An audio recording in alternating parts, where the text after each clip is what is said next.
like sands through the hourglass. So are the days of our lives.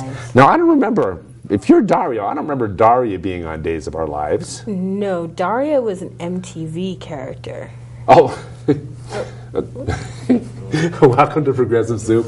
My name is David Stevenson, Gene Hislop, my co-host, and Peter Mullin for a return visit. Peter was with us last April, and he came on that time by the name Pete the Poet, because if you'll recall watching that show, either on YouTube under Progressive Soup or on Comcast, you'll know that Pete writes some wonderful poetry and some prose, and he also does fine woodworking, builds great things, and does roofing with cedar roofs. After saying all that, Peter, introduce yourself. I'm Peter Mullin.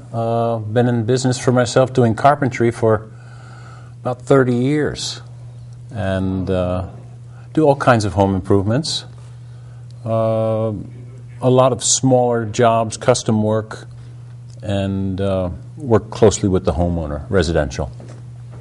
So in the spirit of Daria, tonight we're going to talk about sinister things in construction, like lead. Tell us about lead. I was just certified today, EPA certified to do renovations and repairs and deal with lead.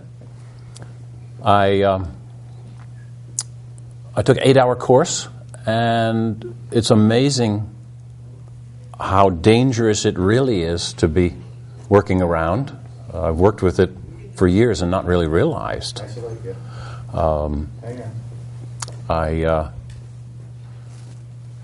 I've sanded tons of material that was probably should have been handled in a much safer way, and learned today that it's got to be contained, and you have to wear the proper clothes and use a HEPA vacuum. Pretty serious stuff. They're getting very strict, more and more so, and will continue to get even stricter with the rules and laws regarding it. What's the danger in lead? What does it do long term? The biggest danger is to young children, 3, 4, 5, 6 years old. It has to do with their development. And the damage can be permanent to children, having to do with their development. It's really not so serious with adults. We're talking about more like brain development, correct? Motor coordination and neurological. Logical areas of the brain and such. It will affect. It'll affect their. It'll make them hyper, and will affect their motor skills and such. And they're the ones, many times, being so young, who are at floor level. And they're putting everything in their mouths. In their mouths and closer and doing things that adults wouldn't do, like chew on surfaces. That's what I learned as a realtor, because I've now been a realtor for 24 years, and as far back as then, lead was a major issue. Sellers had to notify in writing buyers whether they knew of, didn't know of, no knowledge of, or knew of the presence of lead in their homes. Now we know that most homes prior to 1978 probably have some, and certainly back Victorian homes probably have a fair amount, at least in the kitchen, bathrooms, in the windowsills. You mentioned children, windowsills. I used to bite on them when I was a kid, I remember very clearly. Absolutely, and the problem with lead is it's sweet. Exactly. So, kids put everything in their mouth. That's just part of being a child, is tasting things, going through that period in your life where you're very oral in investigating the world around you. And when you put it in your mouth and it's sweet, and there's that temptation to go back, and if there's peeling paint in the house. Now, lead was used in the house principally because it was a very durable paint. It was washable. Now, I'm curious, is there a difference? You said, first of all, obviously the health risks are going to be different for adults than they would for a child of development years. Is there a difference between, that you're aware of, inhaled lead versus ingested, lead? Those are the orally? two ways. I don't know I don't know the difference, but those are the two ways you can take it in. And the interesting thing was, we think it's a paint problem. It was in shellacs. It was in the floor. I learned today it's in all kinds of other products like ceramic tile, toilets, and even today you'll find it in some of the chocolates, especially coming out of Mexico, because they sell their beans in Mexico by weight, and they'll throw batteries in the sacks to make them heavier, and it all just gets ground up. And there are chocolates today that are reaching us from Mexico, for instance, that have lead in them, and it was just there for weight. So and some of the toys that were banned from China, like Walmart, are ending up at the dollar stores.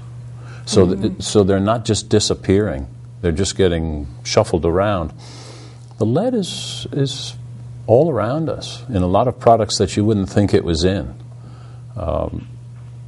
So it's good to be more aware. I think that the education is very needed, and some of the regulations are very stringent. Yeah, and the regulations are always in an evolutionary state. Yep. Now, is there as far as you know, we were talking about the lead painted toys winding up in the dollar stores. These were multi-million-dollar class suits, I would imagine, that were brought against these corporations like Mattel and such. Yeah. How are they getting around that by having the dollar store carry them? I don't know that, but they're not. In many cases, they're not just disappearing. They're filtering down, and yeah, it's getting, some of the stuff is getting lost in the shuffle. Your expertise is obviously in construction and stuff. Do you have children yourself? They're grown. Okay. As a parent, what would you recommend, to avoid these lead issues? Especially with toys and such like that. Would you recommend not, taking toys from China at this point? Because I would be leery, which may be, a little too alarmist. But I would be leery as a parent. I would be on the safe side. Thing. Yeah, not to be completely wild about it, but to be a little caution is a good thing. Yeah. And as far as homes, obviously you can assume that it would be in the paint if it was a very old house that had not been. But you're saying it's found in common surfaces like toilets and such like that. What do you say? It was in the toilet or in the ceramic tile. That's not really a danger until it's disturbed, broken, made into dust particles, in the demolition sense. Okay. You break up a toilet, you think that's not a lead problem. Well, maybe it is. Going into the soil and just such. like the old vinyl tiles had asbestos in them. Yeah. And there were a lot of products that you didn't suspect them. The old paints, I learned today, in a gallon of paint, there might be 33% lead. Wow. And those gallons of paint weighed 18 pounds because it was a third lead. Wow. So some of the heavy metal, oldest leads were, the oldest paints were higher and higher in lead, and then they started to diminish. It was quite interesting. And of course, for the Latin students in our audience, lead is PB, is the symbol, plumbum. Because lead, as far back as the Roman Empire, when you had your first indoor plumbing was made out of lead. And it drove a lot of people nutty. Yeah. And even more recently, it's been very recent that lead was taken out of the solder. In the copper piping. So we used the PVC piping, and I don't know if there's anything in that material that bonds the PVC piping one piece to another, one joint to another. But in the copper piping, you have lead, which will leach out of the water. Yeah. So that's why they would always recommend that when you turn, particularly the hot water on, you just let it run a little, let it run for a few seconds before you actually put it in your pot to cook your spaghetti or you drink a glass of water. You would let it run a little bit to get that let the lead leach out of it. Yes. Now, you had talked about the EPA certification. How recently did they start certifying people in lead treatment? As of 2010, all renovators were supposed to be certified. So it's supposed to be all of them, and I think it's only about 20% who are. Now, are there training courses that you need to go to, or is this something you're supposed to study on your own and then apply for the certification? It's a certification. It's about an 8-hour program, and the renovator is supposed to take it, and then he can train his employees. But every renovating company is supposed to be certified in this before they disturb even a very small area, 6 square feet indoors. You mentioned that before we came on the air, which would be what, a 2-foot by 3-foot section, fairly small, of wall. So which pretty much takes into account any work you're doing. Any work you're doing, basically, would fit that description. Yeah, it's and they're even more strict with windows because they suspect that is a high likelihood there will be lead in the window trim. Well, a lot of glass was made of it in the past anyway, too. Yeah. Sills and trim, again, because it's an easily it's a durable paint. Yep. It's easily washable. You can wash it with soap and water, whereas, as you know, with the paint on our walls, you wash it with soap and water, and it's going to leave a mark. Yep. Now, are there frustrations within that? I don't want to. We did talk about this earlier on before we turned on the cameras. But are there frustrations with the actual process of EPA certification for this, or a inherent bureaucracy in it, where some things aren't making sense, that they have a long way to go? And what would some of those? For instance, you might have to put down plastic on the floor and enclose the work area with plastic inside and out for any dust you're creating. And then you have to notify the homeowner. You have to be certified. If anybody working for you, they have to be trained. And then you have to clean up and keep paperwork on exactly what you did. There's a whole paper trail involved in it. And I think before long, there will be somebody else who comes in and does the certification that it has been cleaned up. I think a building inspector, perhaps? Yeah, there's going to be somebody else, an outside party, who's going to inspect this. I think that's right around the corner. And you talk about frustration. You can knock down a whole house, and it falls just outside of their requirements. You can create that much dust, and they don't require you to take any precautions. It's still they're kind of working out the kinks in their regulations. The biggest thing that I see is it's going to, if you bid on a job, you're going to have to be super careful that you have found all the lead involved in, say, a demolition job. And that's going to be part of your bid. And if somebody else is not allowing for all those precautions, you're not going to get the job. They're going to underbid you. Right. And these are some expensive precautions sometimes. So this is something that more should rest on the moral conscience of the homeowner. Do I want to get a shoddy job, or like the land developer or something? Do I want to get a shoddy job, or do I want to pay the extra money because this guy actually found these other issues and is acknowledging? And one of the papers that you have is for the homeowner, that they understand the dangers and sign a paper, like a waiver that says, and you can't sign a waiver saying they don't care and do anything you want. That's not allowed anymore. They did allow that. Now they have to sign a paper that says, if there is lead, that you are going to deal with it properly. So part of my job, being certified, is to make sure they know and understand it and sign off on it. Which is a good thing. It's all good. Yeah. But what it's going to do is, for a period of time, a bunch of certified people are going to lose bids because they're higher and they're allowing for doing it the right way, because people still don't understand that it's going to take a substantial amount of money to do it right. Yeah. But I think the other side of that is, I think you will get jobs because people will realize you're going to keep their children safe, and they will pay for that. You will handle the job in a safe manner, and now they're going to fear the person who's not going to handle it, which is a good thing.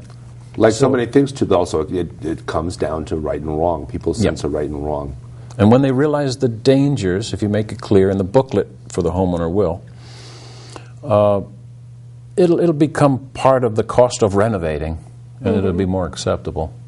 Right now it's a transition period, and it's going to seem somewhat outrageous.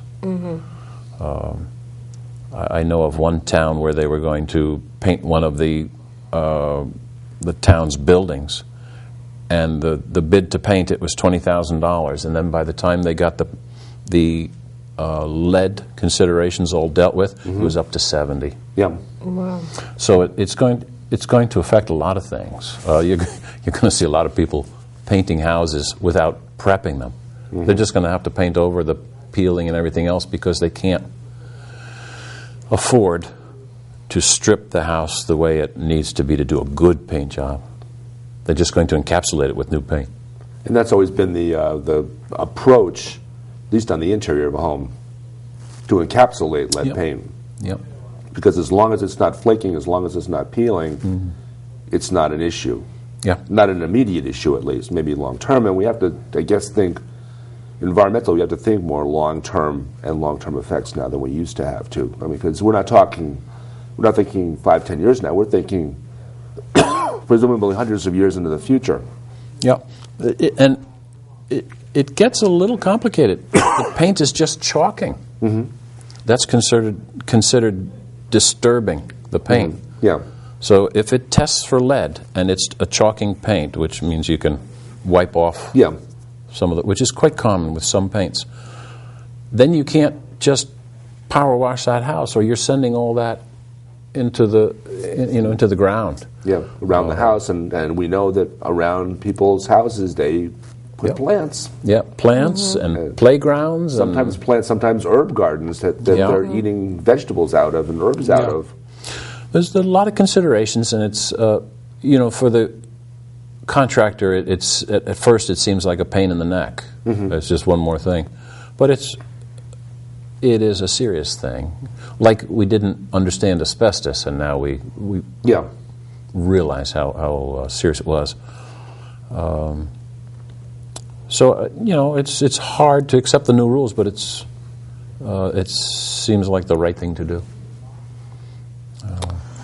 So now, getting back to some of the side effects, we didn't really touch on what the issues are for adults. I do live in an older apartment building here in Danbury, and there was some water damage, so there is some definitely, paint coming loose and such. What are some of the things that I should be worried about possibly happening if there's lead in the paint? Been a lot of that this year. I mean, how many with all houses, these roofs coming down and such. How many houses have had the ice the gutters filled? You can't see a gutter really anywhere that's not filled Good with year ice. for you, and 8 bad inches year above for the Yeah, it's a lot of people with ice damage.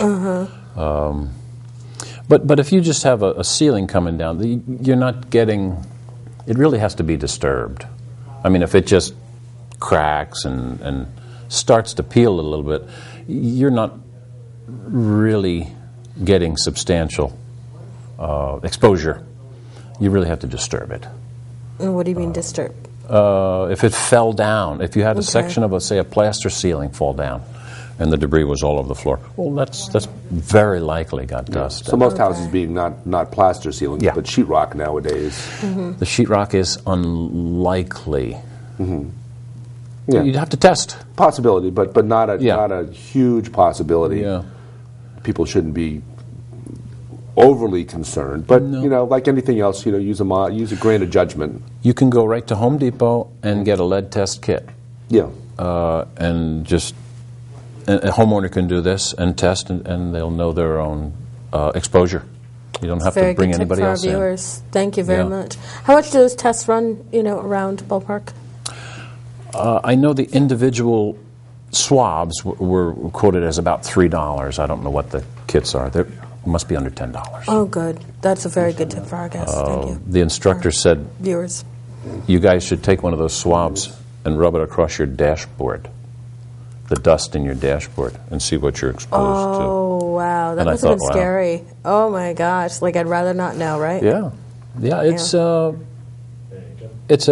I think you'll hear more about lead. I think you'll hear more about what is going on behind the scenes. Switching gears briefly, we definitely want to make sure before we round up that we see this little thing that you brought today with you. Wow. It's quite a unique piece. I'm going to show it to the camera, and if you could see it very close up, if you've ever seen lichen on a tree, this is what you have on this roof. This was apparently part of a wood roof, or picket fence, you said? This was a split rail fence. A split rail fence. And Peter, being the poet he is, and being An artistic eye. the artistic eye, absolutely, thank you. He wrote on the bottom of it. He actually sanded part of it off so you could see what the wood looks like, the wood grain, before the lichen began to attach itself to it. And he wrote, "There is one kind of beauty specific to youth, and another which only comes with the passage of time." So It's you a can very see unique artistic piece. What the a different, contrast. the beauty of youth, the beauty of the grain of the wood, sanded down, and the grain of the and the beauty of the. I'm kind of liking this. Yeah, it's quite nice. It is quite beautiful. You know, the wood is such a beautiful material. It's so natural. And, you know, a piece like this, there's a story to it. Mm-hmm. It has a history, and it was a fence. And unusually, I think it's maple. And to find a split rail fence made of maple, I think that's unusual. That's a hardwood, Very and a New really England thing, high-quality huh? Yeah, hardwood. they would have used a pine, or the posts might have been a locust. Mm-hmm. So it's just interesting. I run across a lot of building materials that I think have a story behind them. Yeah. And have a beauty to them. And sometimes when you're doing a job, you're up there for hours doing one thing, your mind kind of wanders anyway, and so you think about what you're doing. Yeah, you had mentioned the other time when you were on last April, you talked about the re-roofing a cedar roof, Yep. and there were 2 layers. So Yeah. we might be talking about 50 years with 2 layers of cedar shingles. And he brought one in, a new one, and brought one of the old ones in, and the old ones were worn down to Paper thin. just about Yeah. just a real thin piece of wood after all the years of weathering of the cedar. And to compare it to the newer cedar shingles, it was just amazing. Well, I think that Peter's probably not the first to have these kind of deep ponderings about houses. I mean, that's the term, you know, if these walls could talk. You know, I think that people do tend to give homes a personality and a story, and we invest so much of ourselves in them and our energies in them that they do hold our stories, and they do have kind of a language all their own. So Yeah, I work in some older homes very often, some of them, 150, 200 years old. And they've housed how many different families? And, the different stories. If you could just take one house and get the whole stories of who lived in there and their lives, it'd make a whole book. What do you do when you're in renovations? I mean, I'm a person very interested in history, and my family tree goes back very, very far, and especially in this area and such. So I have a particular kind of appreciation for the little oddities that you find in homes. Like one of my ancestors' homes in Reading, my ancestor was a Revolutionary War spy, and they have a lead glass piece in their basement with his initials carved into that. And then meanwhile, in the hearthstone in the center of the dining room, there's a tiny woman's footprint worn away from years of stirring the pot. So one of my ancestors' footprint in the hearthstone, it's no longer in our family tree, but the current owners were kind enough to let my mother come in and look at this stuff and take pictures of it and such. So in your renovations, you often run across things. I mean, we have those new shows like Treasure Hunters and stuff on TLC where, people are finding these valuable things. Now, is that something that most of the time becomes the property of the homeowner or the person who finds it, or do you point these out? Or I found a coin one time in an old house. It was from 1860, and it had fallen down. It was actually in the attic, I think. It had fallen down under the floorboard or between the floorboards. And I gave it to the homeowner, and they were quite intrigued with that. But no, I've never found more than that. I think I've never found treasures as such, but you know, I see all the old hand-hewn beams, and to me, those are treasures. Yeah. Those are Yes. those are somebody's handiwork a long time ago. Yeah, and the worm, what are they? Pinhole worms? Yeah, the little tiny the pinhole borers. yeah. You'll find. I know in, what you mean. The little. It says circa 1830, 1850, something like that. Somewhere along that. Do you often run across things like people's initials, you know, carved into their handiwork or into the, you know, cornerstone or any of that? I've never found that. I've found parts of the hand-hewn beams that were numbered, as though they built it off-site and then put it Mapped up, it, and then this put is it all part together. one, part two, and or whether it was a house in one location and moved. Yeah, that'd be more so a reason to number it. Perhaps for a road widening or something of that nature, because a lot of the homes in the area here are relatively close to the road, not because because the house got bigger or the house moved, but the road got wider. Yeah. And coming up Newtown Turnpike in Weston, there's a couple of homes that were Weston Turnpike being a turnpike, it was a toll road, and you have the building right next to the road that that they would hoist the gate and when you paid and let you pass. Now Pete actually from the earlier show, he's got this ongoing creation of history. History, of course, is a very ongoing thing. And tell us about what you do with the table sometimes. Oh, I had this one table for a customer. I built it out of 2 giant oak planks, and I wrote a little, like a dedication or a story of how I built the table. And I had actually just built it for myself, and it was way too big for me. So I sold it to the homeowner in a big house and left this plaque under the table and never told them it was there. oh my goodness! And they found it, and their discovery was kind of a fun thing. Oh, I enjoy. And that's how history that's goes how on, history is how we made. continue history. The epitaphs that we live history for is us, not- that we leave behind. Okay, with that, we're going to have to say goodbye. It's been Progressive Soup. Thanks again. Pete, the poet, Mullin. Gene Hislop and David Stevenson. Good night. Because you see these on trees all the time.